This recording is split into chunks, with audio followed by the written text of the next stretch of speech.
আসসালামু আলাইকুম প্রিয় খামারি ভাই ও বন্ধুরা, আপনারা যে যেখান থেকে আমার এই ভিডিওটি দেখতে পারতেছেন, আমি সবাইকে জানাই জাকির কৃষি খামারের পক্ষ থেকে আন্তরিক শুভেচ্ছা এবং অভিনন্দন।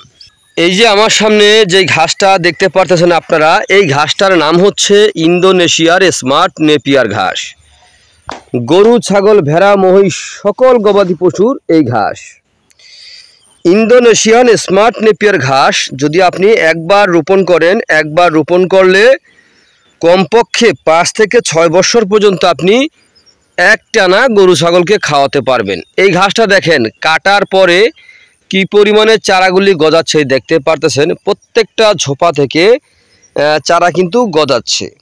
তো এখানে দেখা যায় আপনার কিছু ঝোপায় ঘাসের এই যে ঘাসটা ছিল দেখেন, এখানে কিন্তু দেখা যাচ্ছে আপনার একটা ঝোপায় আমরা বলে থাকি যে একটি কাটিং রোপণ করলে কমপক্ষে যেটা কম হয়ে থাকে সেটা আপনার 50টির মতো চারা গজিয়ে থাকে। দেখেন এই ঝোপাতে কিন্তু আপনার এরকম চারা কিন্তু প্রথমে গজিয়েছিল।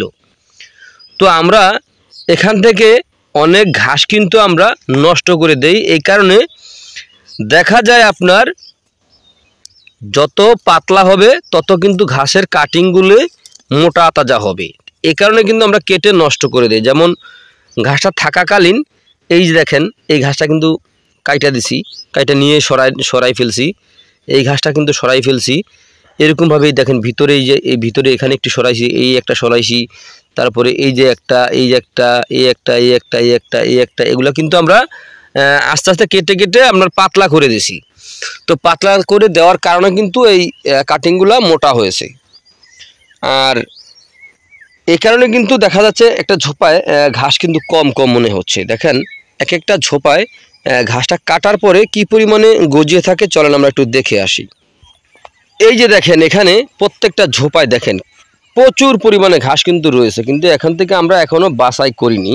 বাছাইটা করব আর কিছু বড় হলে, আর একটু বড় হলে। তো এই যে দেখেন প্রত্যেকটা ঝোপায় ঘাস আর ঘাস। তো প্রিয় বন্ধুরা, যদি আপনারা ইন্দোনেশিয়ান স্মার্ট নেপিয়ার ঘাসের যদি পরিপক্ক কাটিং আপনারা সংগ্রহ করতে চান, তাহলে আজই আমার স্ক্রিনে দেওয়া নাম্বারে যোগাযোগ করবেন। আমরা এই ঘাসের কাটিংগুলি বাংলাদেশের প্রতিটা জেলা উপজেলায় আমরা ডেলিভারি দিয়ে থাকি। চাইলে আপনিও এই ঘাসের কাটিং সংগ্রহ করতে পারেন। তো আপনারা যে যেখান থেকে আমার এই ভিডিওটি দেখতে পারছেন, তো আপনারা সকলে ভালো থাকবেন, সুস্থ থাকবেন। আল্লাহ হাফেজ।